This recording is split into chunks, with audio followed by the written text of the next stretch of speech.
Tales of mystery and terror by radio's masters of the macabre. Stories of the supernatural, the supernormal, dramatizing the fantasy, the mystery, the unknown. We tell you this frankly, so if you wish to avoid the excitement and tension of these imaginary plays, we urge you calmly and sincerely to turn off your radio now. Welcome back to The Horror. Thanks for joining me this Saturday. Our story comes from Lights Out this week, a series that debuted in January of 1934 over NBC stations. It aired primarily until August of 1939. Then it returned in 1942. It was on and off radio again, certain rebroadcasts until 1947. Our story today is Knock at the Door. This one first aired December 15th, 1942. Ironized Yeast presents Lights Out. Everybody.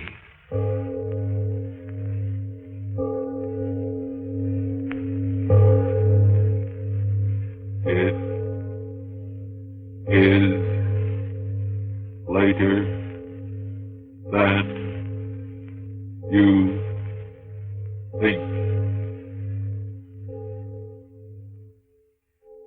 Lights Out brings you stories of the supernatural and the supernormal, dramatizing the fantasies and the mysteries of the unknown. We tell you this frankly, so if you wish to avoid the excitement and tension of these imaginative plays, we urge you, calmly but sincerely, to turn off your radio now. My name, Arch Overland. Tonight, another in our series of tales of the weird and the unusual. I plead with all mothers-in-law who listen to tonight's story not to send me poison pen letters. Fact of the matter is, I like mothers-in-law. I'm really not responsible for what happens in the twisted brains of my characters, am I? But first, before we start, Frank Martin has a word for you.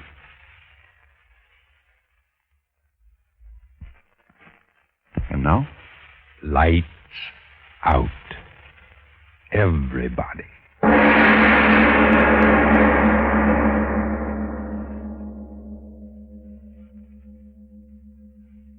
Afraid to die? Who isn't? When I was just a kid, I used to wake up in the night and see the dark pressing all around me.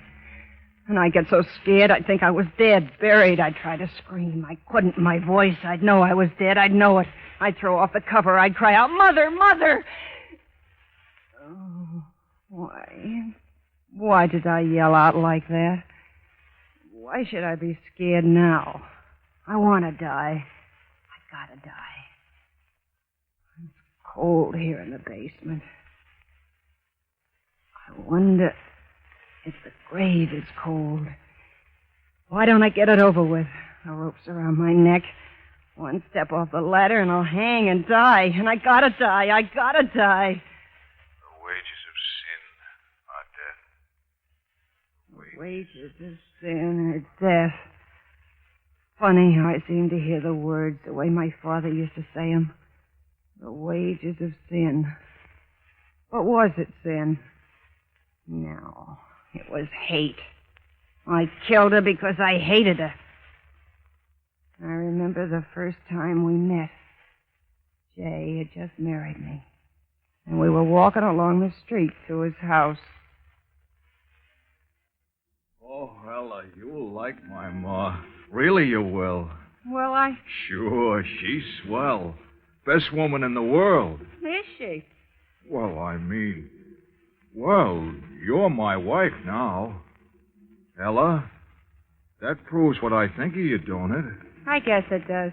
Oh, you and Ma'll get along fine. Will this be a surprise to her? Well, here's the house. What do you think of it? Well, it's all right. Yeah.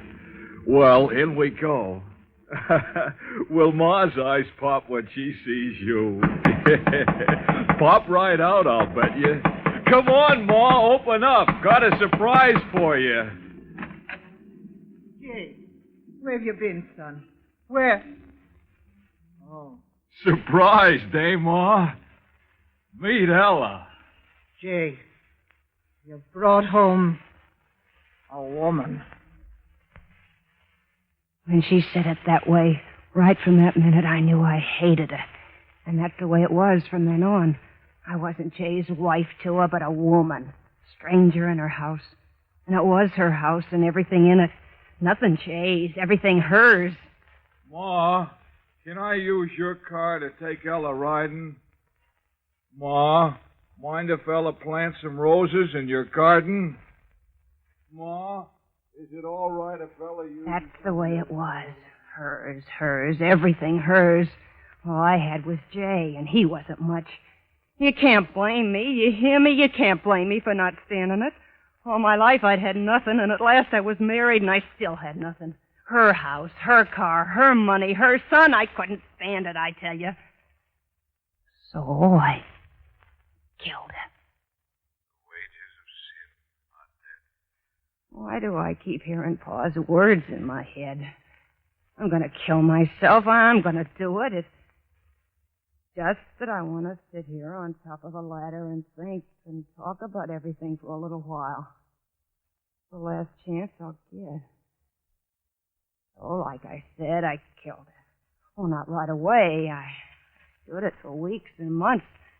But all the time inside of me, something was talking. First soft like, and then louder and louder until my head was filled with it. Louder and louder until I couldn't stand it no more. Louder and louder until I said, yes, I'll do it. Yes. Everything would be mine then. Everything.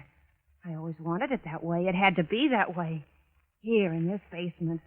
That's where it happened. Jay went to work. I came down here. Oh, it wasn't very hard to do what I had to do. I remember every minute of it so well. Every minute. I called her, and she came down into the basement. You called me, Ella? Yes, I called you. What's the matter? Somebody took the lid off the sewer down here. Land sakes alive. Now, who could have done that? Heavy iron cover like that. Jay wouldn't have done it. Is it deep down there? Of course it's deep. Ain't a sewer anyway. Covers an old well this building was built over. Oh. What are you owing about? Heard my son Jay tell you the same thing weeks ago. Yes, he did tell me. Funny, I forgot. Oh, look. What? Down in the well. Look. I don't see nothing. What?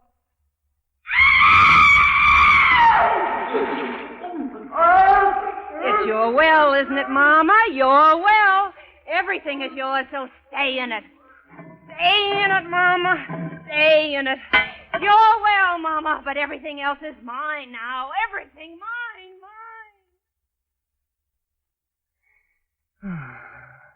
That's the way it was.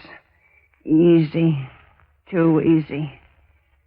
Jay came home. He said... Say, Ella, where's Ma? I don't know. She wasn't here when I got back from the store. Must have gone out. Oh. Well, she'll be back. Leave it to Ma. But she didn't come back. How could she? Jay went to the police. They came around. They asked questions. They went away. And nothing happened. It was as easy as that. Wages of sin are death. Wages of sin are death. Oh, why do I keep hearing that in my head? Why? I'm going to die. Rope around my neck. Just a little bit longer talking, just a little. She was gone. And I had her house and her son. And then I didn't want him. I tell you, he made me sick just to look at him. Mama. I wanted to forget. And then one day, got an idea. There was more room under that iron lid in the basement, wasn't there? That was it. Yes, that was it. Got free of her, now I'd get free of him. Sell the house, quick, get away, far away. Yeah, that was it, a free woman. With my looks and all that money, oh, would I have a time. I planned everything. Told the neighbors Jay was going on a trip.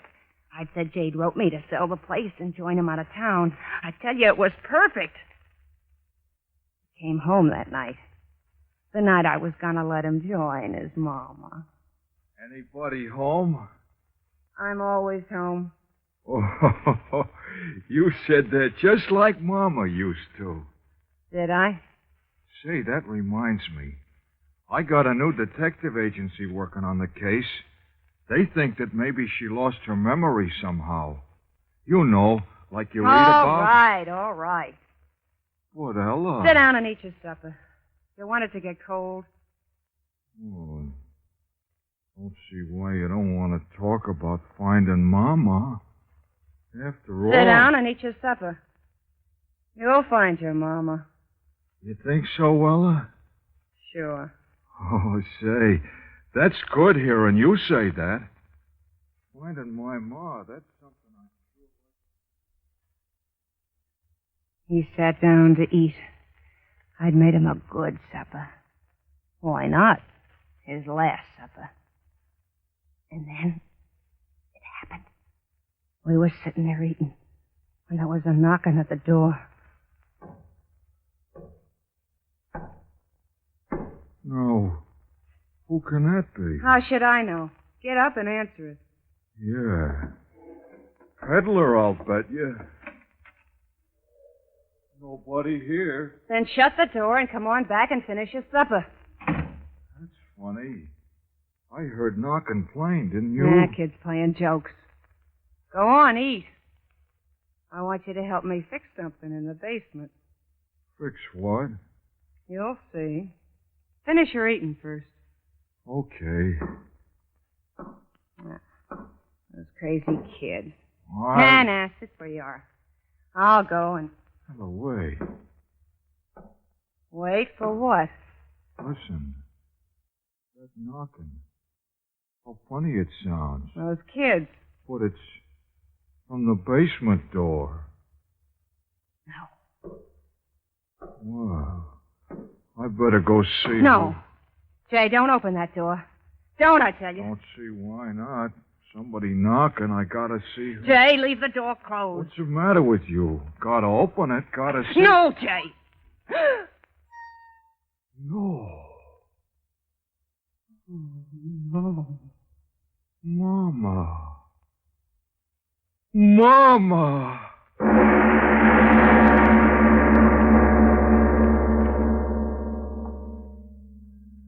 Ladies and gentlemen, this moment when the dead have returned is certainly a fit one to loosen your grip on that chair and take a deep breath and slow up your pulse beat. And now back to Lights Out. Ella goes on with her story. The story of the return from death of the woman she had murdered.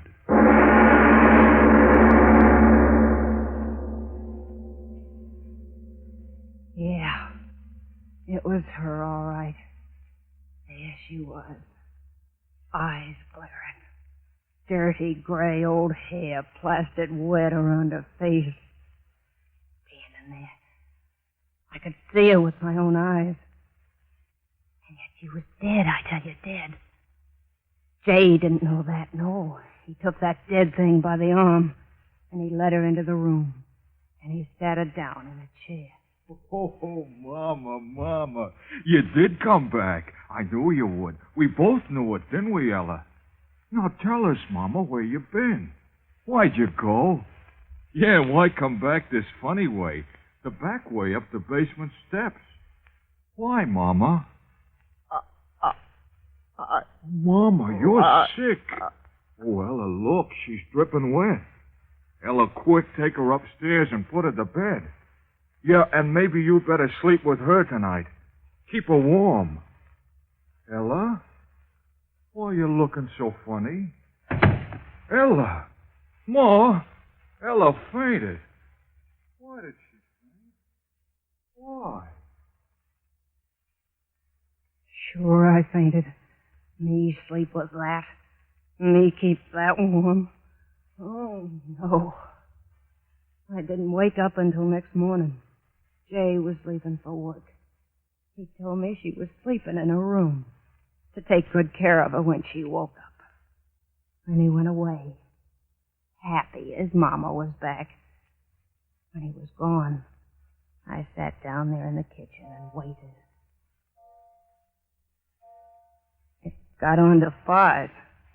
Soon he'd be coming home. I had to know. I tell you, I had to. I went upstairs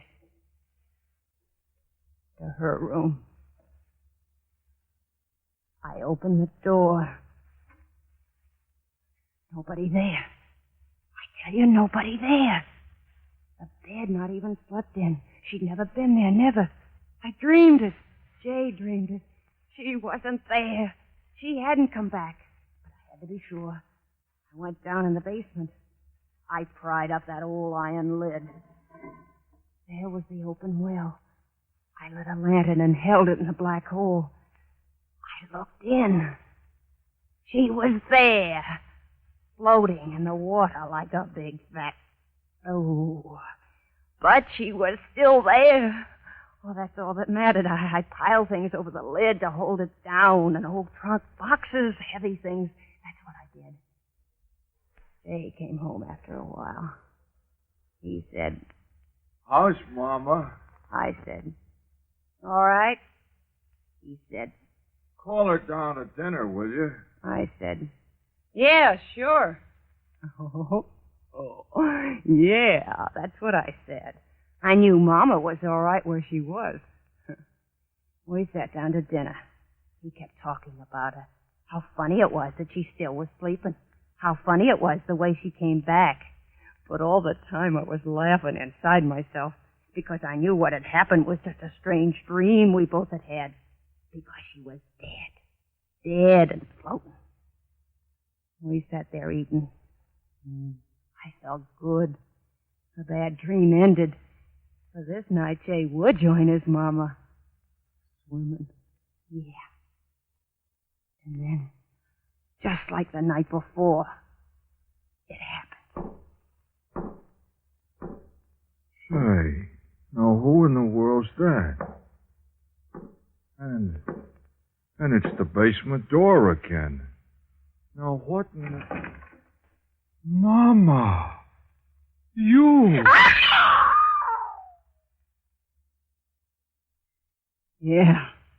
I screamed. What good was that? There she was again.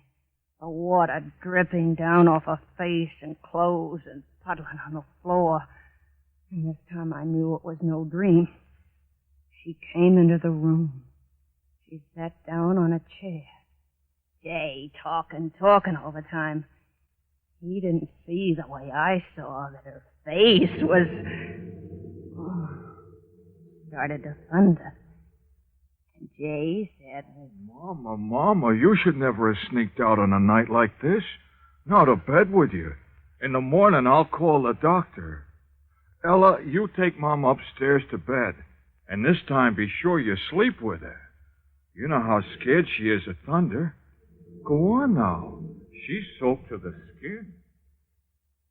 I just sat there. I tell you, I couldn't move. Thinking of going upstairs with her, being in the same room with her. It froze me to my chair. And Jay said, No, come to think of it, I'll go fetch the doctor right now.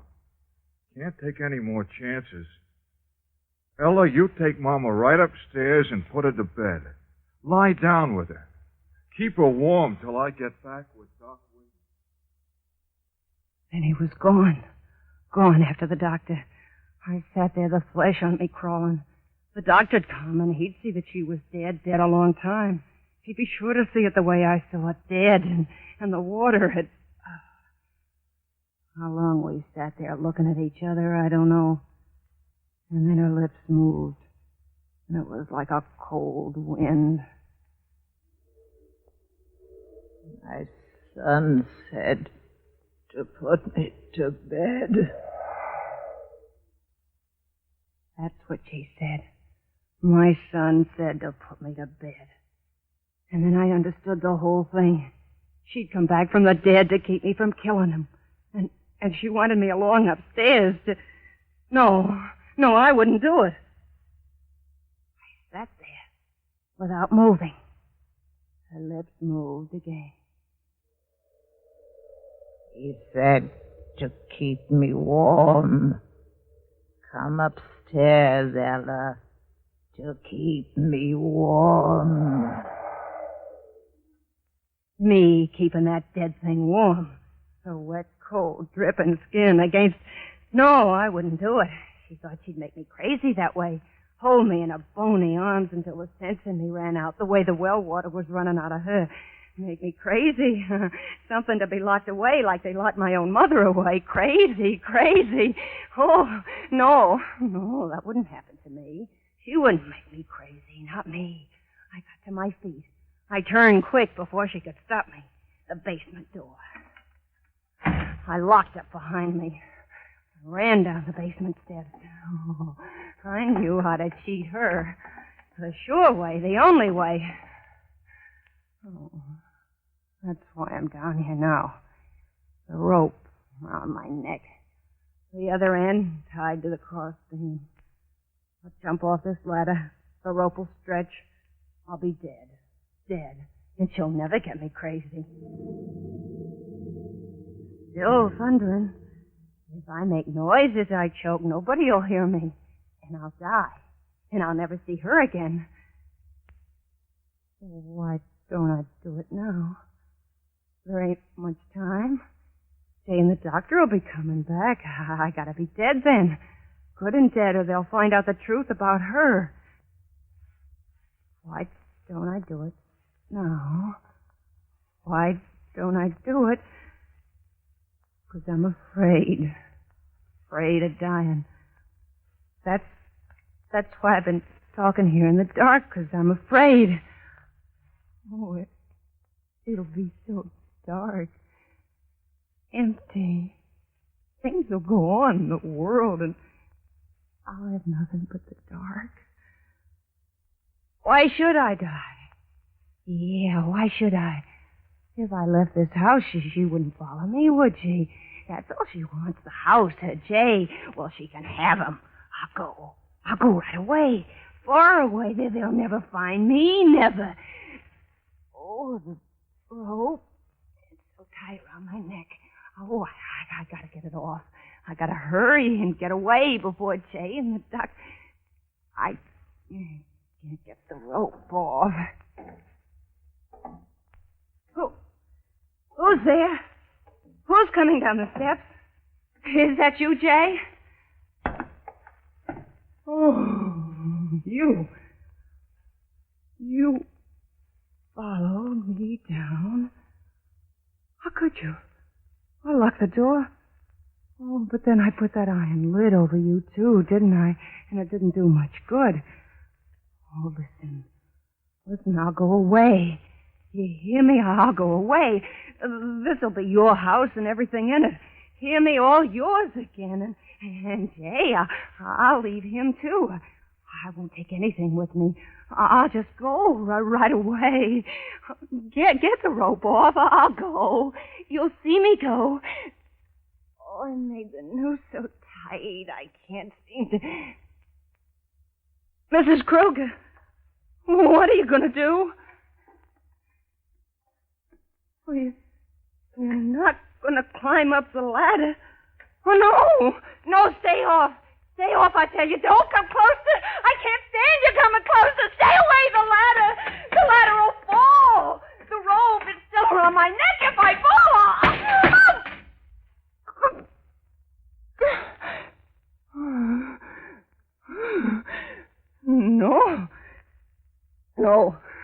No, you won't make me die. I've got hold of the rope with my hand. I won't choke this way. My arms are strong. I can hold on to the rope above my head for a long time. Jay'll be home right away. He'll get me down. I'll live. I will, and you'll still be dead. Dead. I'll tell them that you fell in the well. They'll believe me. They'll believe me. Well, say something. Say something. I know you're standing down there watching me. You're waiting for my arms to get tired, so I'll let go. But I won't let go. I won't. Jay'll be home. I can't let go. I can't. I gotta live. Oh, my arms. I'm so tired. I gotta hold on. Or the noose. Oh, cramp in the arm. Jay, I got a cramp in my... I can't hold on anymore. Jay, I wouldn't have killed you. Oh, Jay, I can't hold on. Jay!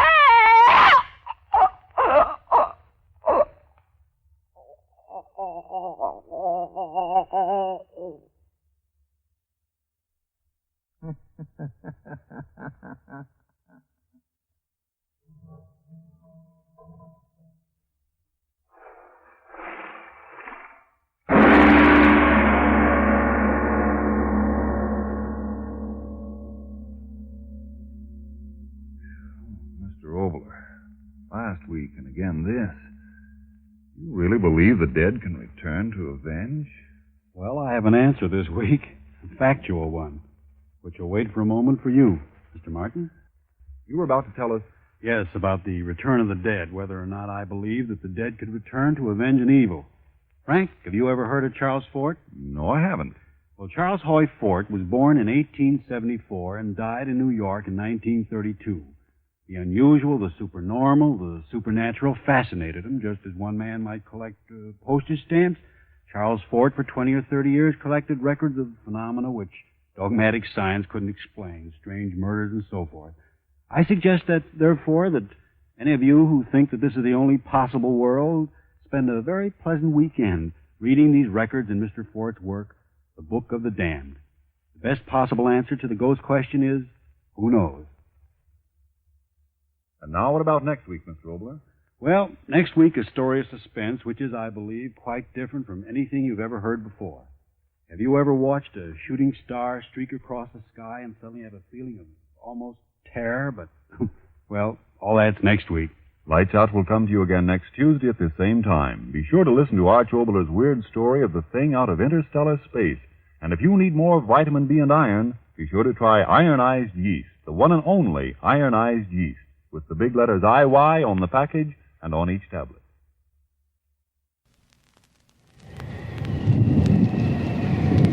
That's the horror for this week.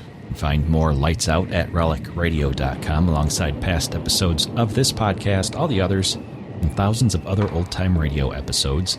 We've got a Shoutcast stream up and running at the website as well, and you can donate if you'd like to help support this and all of the shows at donate.relicradio.com or click on the link on the website. Your support makes all of this happen, and you can even get some downloadable sets for certain donation amounts, which might be fun this Halloween. Vincent Price, Lucille Fletcher stories, ghost stories, all kinds of stuff. Visit donate.relicradio.com for more information on that. Thanks to all those who have helped out. Thanks for joining me today.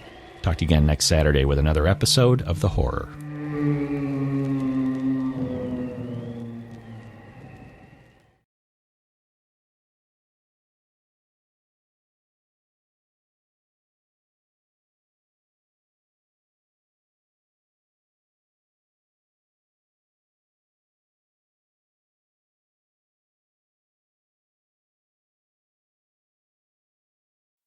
Strange Tales.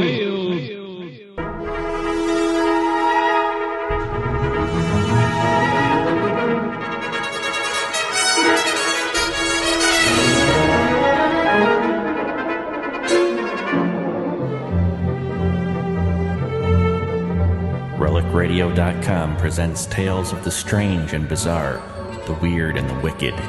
Stories not necessarily of the supernatural, but of the unnatural.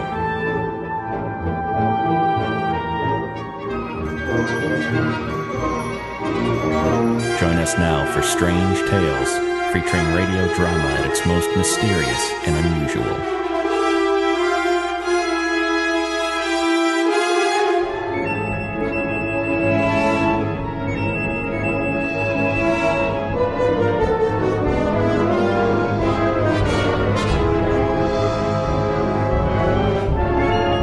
This is Strange Tales. Welcome back. Thanks for joining me this Sunday. You're going to hear from the Haunting Hour this week, a series of 52 episodes that first aired from March of 1945 to May of 1946 over NBC stations. It was later syndicated, aired over the Armed Forces Radio Service and other local affiliates and networks. Our story today doesn't have an air date, but it was obviously produced between those years.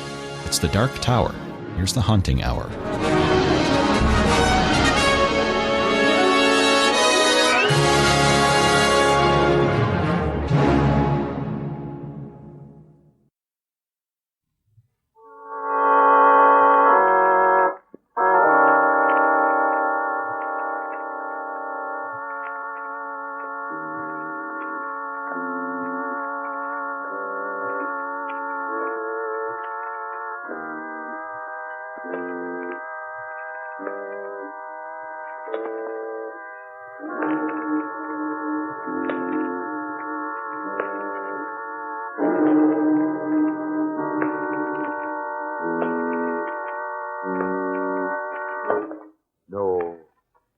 No, stay where you are. Do not break the stillness of this moment, for this is a time of mystery, a time when imagination is free and moves forward swiftly, silently. This is the Haunting Hour.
The Dark Tower.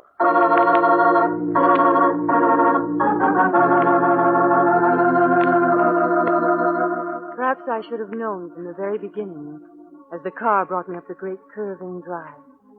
Perhaps I should have seen in that massive pile of gray stone on the Jersey coast, near the crashing sea, the shape and face of terror. But at that moment, nothing was further from my mind. The recent death of my invalid father had left me alone. And here on the East Coast, far from all associations, I was starting my life again. In my pocketbook was a letter from Dr. Edward Preston, the eminent psychiatrist, confirming my engagement as governess to his 7-year-old son, Bobby.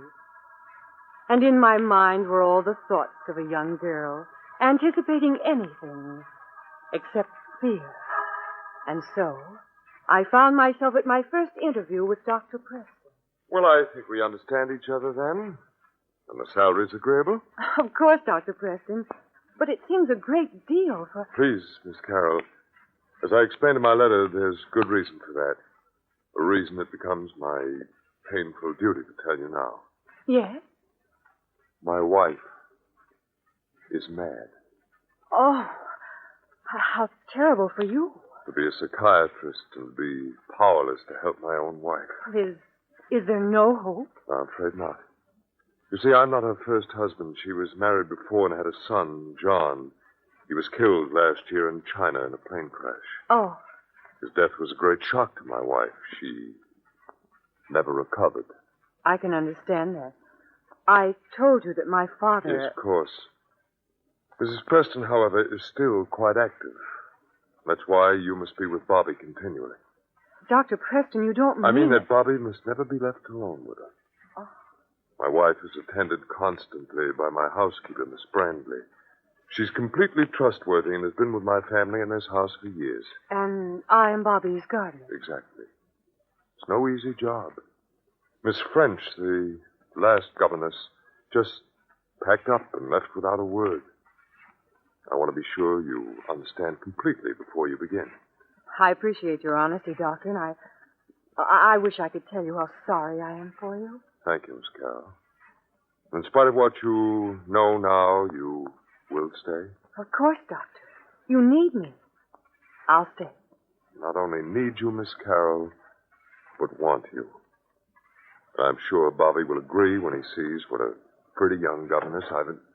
You rang, Doctor. Oh, yes, Miss Brandy. This is Miss Carroll, Bobby's new governess. Will you show her to her room, please? Very well, Doctor. Now, if you'll excuse me, Miss Carroll, I'll arrange for your bags to be sent upstairs. And once again, for your understanding, thank you with all my heart. So you're the new governess. Yes. I hope little Bobby will like... Go. What? Get out of here, you little fool, while you still have time. My arm. Let go. Get out. You're not wanted here. Not wanted.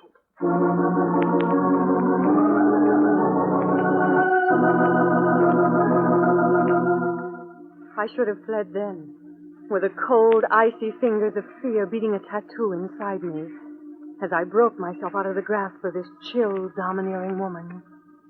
But instead, my heart went out to the lonely man who had asked for my help.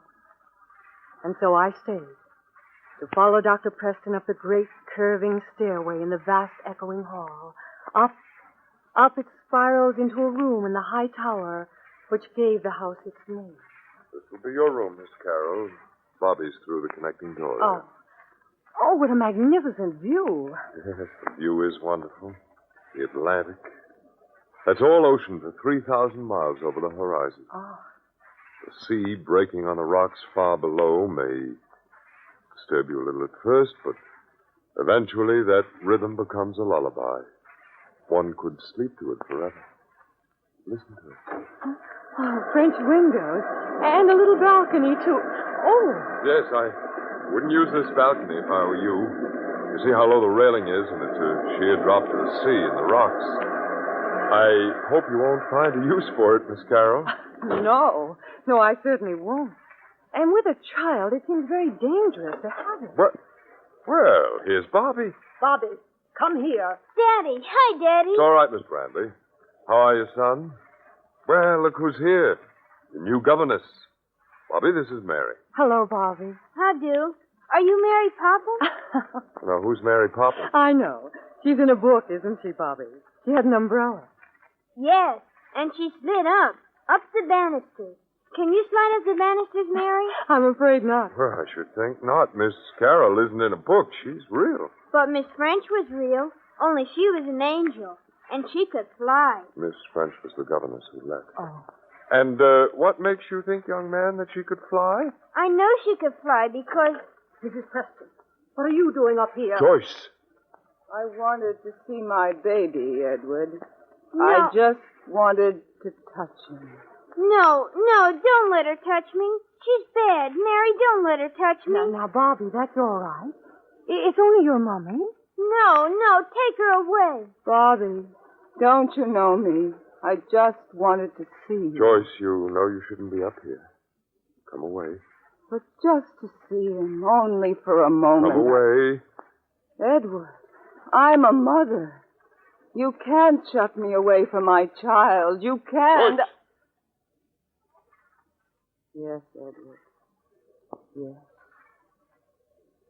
Come away with me now, Joyce. Come away. Yes, Edward. I know I shouldn't have come. I shouldn't have come. Miss Carroll.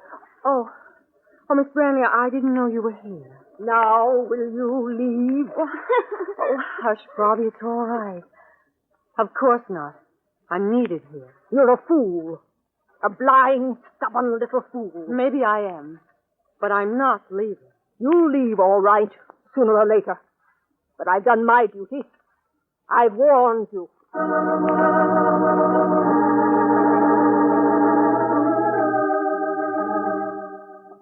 A week in the Tower House, and I had settled into a kind of routine. And then one day, as Bobby was having his afternoon nap, I went out into the garden for a breath of air. A visitor and Mrs. Preston were in the summer house. And Mrs. Preston was a different person. She was alive and vibrant and almost gay when she called him. Mary, come over here, dear. Yes, Mrs. Preston? You'll never guess who this is. Mr. Frank King. Mr. King was John's closest friend in China. John? Yes. My first son, the one who was... How do you do? My name's Mary Carroll. How do you do? Forgive me, my dear. For a moment Perfectly natural. You've been wonderful, anyway. You see, Miss Carroll, John and I were, well, pretty friendly, and I promised myself as soon as I got back to the States, I'd drop in and see his folks. So I checked in at the Continental Hotel and came straight out here. I think that's very nice of you, Mr. King. Oh, I don't know. It seemed like the thing to do. It was a wonderful thing to do. I know very little about about the details.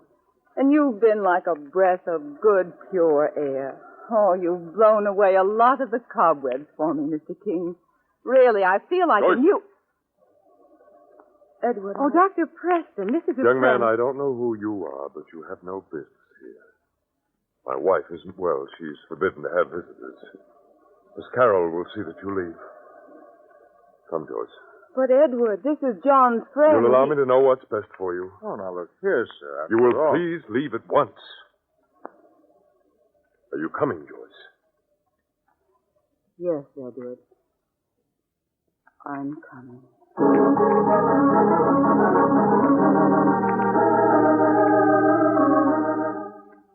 That meeting was to have its repercussions, and the first of them was that night. I was sitting in my room in the Tower House when the door burst open violently. Oh, Mrs. Preston. What do you want? You think I'm mad, don't you? He told you I was, didn't he? Oh, Mrs. Oh, Preston. don't answer. I know he did. You don't understand. It isn't I. It's he who is mad. Dr. Preston? Yes. Oh, listen, my dear, and believe me. I need a friend desperately. Do you know how my first husband died? No, He committed suicide because he believed himself insane. But what has that to do with Dr. Preston? Edward Preston was our best friend. He was also my husband's doctor. Oh, don't you see it? The pattern repeating itself. First he wanted me, so he tricked my husband to his death, his best friend. And now he's driving me in the same direction. Oh, how can I convince you? Mrs. Preston, you're tired and excited now. Wouldn't it be You better? stubborn little fool. How can I prove it to you? The governess was here before you. Miss French. He's told you about her. Oh, yes, she left suddenly. Suddenly. Yes, very suddenly. She was my only friend, the only one who could have saved me, but... Look, I'll show you. You see these windows facing on the sea? Look down. You see those angry breakers dashing against the rocks? Yes, Miss French knew too much. She hadn't been in this house 3 days before she saw the pattern repeating itself. That's why she knew she... Knew what, Mrs. Preston? That door. Didn't you hear it? Oh, he's home. He mustn't find me here. Miss Carroll, if you won't believe me, if you won't help me, And before it's too late, you must leave this evil place.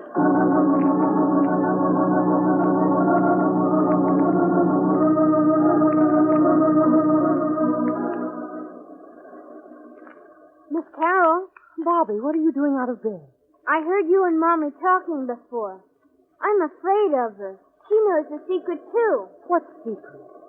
She knows Miss French flew away. Miss French was here with Daddy, and they were yelling at each other, so I hid away in my room.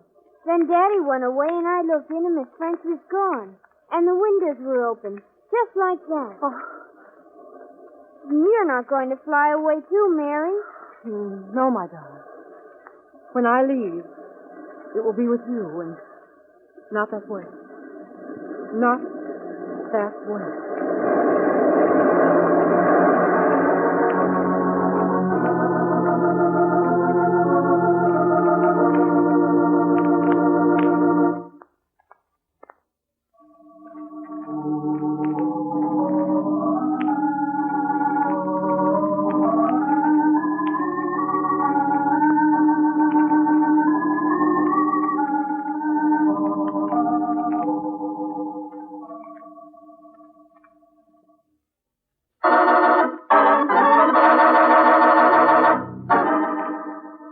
From the beginning, Mary Carroll's position as governess of the small son of Dr. Preston, an eminent psychiatrist, was surrounded with an atmosphere of apprehension and terror. Arriving at Dr. Preston's old tower house, poised on a sheer cliff over the crashing sea, she learned that instead of a governess, she was expected to be a guardian to Bobby. For according to the doctor, Mrs. Preston, Bobby's mother, was mad. Mad from grief over the death of a soldier son by a former marriage. Mary's apprehension mounts when the housekeeper, Miss Brandley, tells her to leave, to flee this awful house before some unnamed danger overtakes her. The pattern of terror became more complex after a visit by Frank King, a friend of Mrs. Preston's dead son. His coming precipitated a strange and violent scene between the doctor and his wife. Now, two frightening questions begin to haunt Mary Carroll. Is Mrs. Preston really mad? And what really happened to the governess she replaced? Bobby says she flew away out the French windows of Mary Carroll's room that overlooks the tumultuous sea. In her room, Mary Carroll ponders these questions. In my room overlooking the sea, high under the eaves of grim Tower House, I sat with fear running through me like the cold, scurrying feet of some nameless thing. Had Dr. Preston, my employer, murdered the governess before me? Had she watched him all those years ago drive Mrs. Preston's first husband to suicide and returned again to the house to watch him deliberately repeat the pattern with his wife? Was I to believe the stories of a child and a mad woman against the word of an eminent psychiatrist? Was this a house of tragedy only, or of macabre and chilling terror? I knew now that I must have help. But where to turn? Dr. Preston himself? Mrs. Preston, a woman who might be mad? Miss Brandley, that cold, hard housekeeper who already hated me as an interloper in her house. Bobby, a 7-year-old child. And then in a flash, I knew my only hope. Mr. King? Yes? This is Mary Carroll, the governess at Tower House. I'm in terrible trouble, and I'm phoning to ask if you'll help me. Carol, I don't know what to say. Oh, please, I don't dare talk long. Will you meet me in the summer house as soon as you can? I scarcely know you. Why me? It's not for me. It's for John, your friend. Mrs. Preston's first son who died in China. Will you come for his sake? Well, hello? Are you still there? Yes. What's the matter? There's someone listening on the phone. I can't talk anymore. Will you meet me where I asked? Okay, Miss Carroll. I'll be there about 1.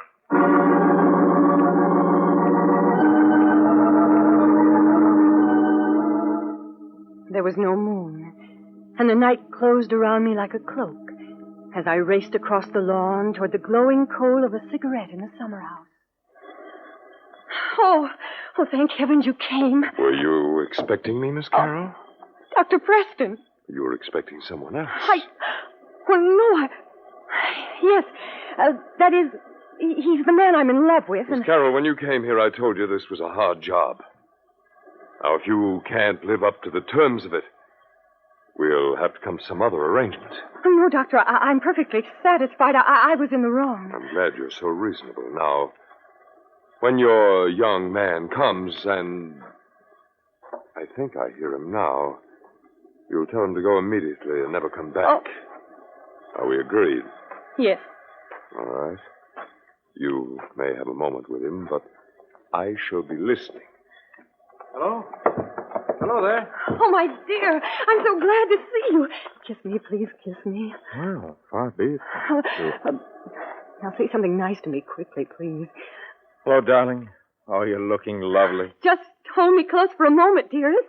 Hey, look, what is all this? He's listening, Dr. Preston.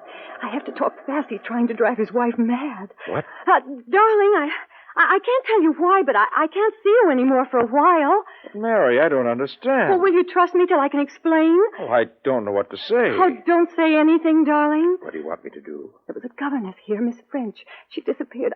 I think she was murdered. Please find out for me. Great Scott. Good night, darling, and thanks for understanding. But I don't entirely. Listen, Mary, you will write. Oh, yes. All right, then, dear. One more kiss for her. Yes. Will you help? What about you, this other governess? Oh, no, I can't leave that poor woman and the child. I'm all they've got. I'm with you. Stand by for word for me. Good night, Mary. Good night, darling. Miss Carroll, I couldn't see your young man very well, but his voice sounded rather familiar. Oh, I don't think so. You've never met him. Perhaps not. And will you write him later and explain? As a matter of fact, that may not be necessary.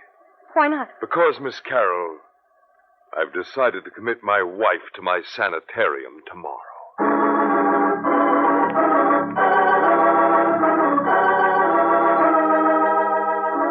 I spent that night and the next day in a fever of impatience, helpless to stop the impending tragedy, waiting for that phone call from Frank, terrified that Dr. Preston might have guessed that I knew his secret. And then, at last, when it was all over, and Dr. Preston and Miss Branley had left with Mrs. Preston in the car for the sanitarium, the brooding silence of that terrible house was shattered.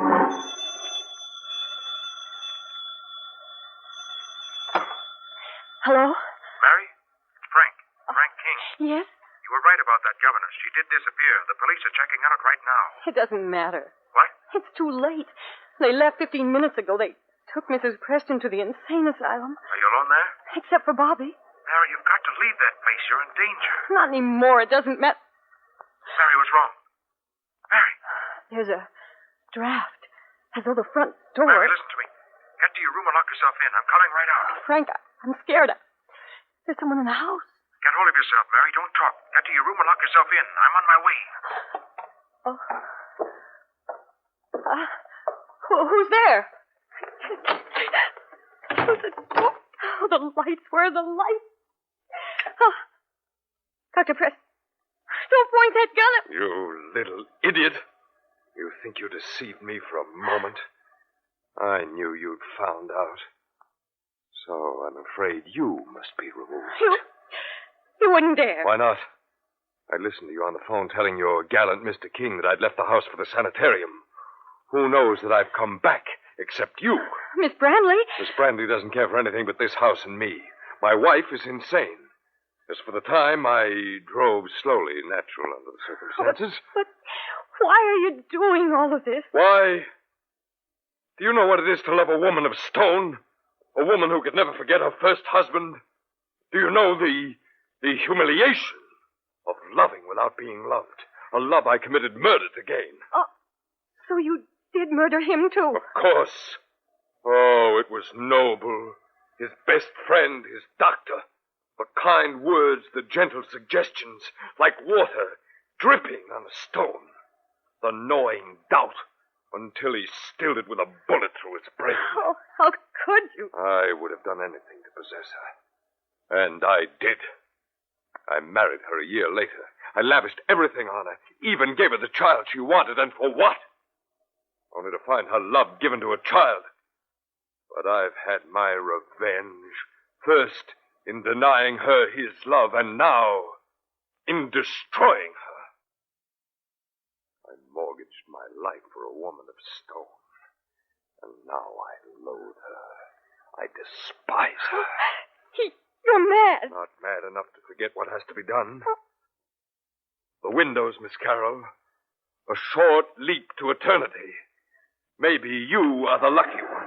Oh. Come. Oh, no. Come, no, or must I shoot you first? Come. Please, I won't tell, I promise. Too late. The time is running out.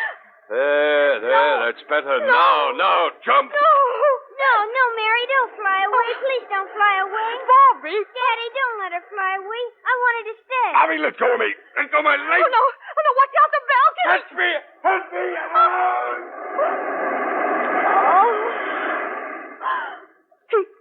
He fell. Oh. There, Bobby, dear. It's all right. Mary's with you. Mary, open the door. It's Frank King. Mary, you all right? Oh, Frank. Are you all right, Mary? Yes, I'm all right. And Preston? Well, he tried to... And then Bobby came in and... Oh, Frank, it's so terrible he fell. Daddy couldn't fly, could he, Mary? Daddy wasn't an angel. No, son, he wasn't an angel. Daddy, I'm scared. I want my mommy.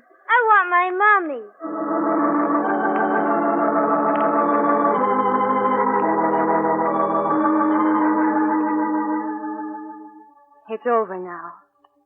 The days of terror are over, of hope begun. Frank is driving us away from Tower House down the long, curving drive. And Bobby is sitting in the back seat, shyly beside his mother, and her eyes are shining down. For a moment, Frank touches my hand, and I have the strength to turn and look for the last time at that massive pile of gray stone, the tower dark against the evening sky. Dark, save for one light. Miss Brandley is alone among her ghosts, keeping vigil over the house she loves so well. She's welcome to it. I shall never return to that house again, to that room over the sounding sea, except sometimes in the night. For the mind and memory have no defense against dreams.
From shadows and stillness, mystery weaves a spell of strangest fascination, charging the mind with doubts and fears. For mystery is a strange companion, a living memory in the haunting hour.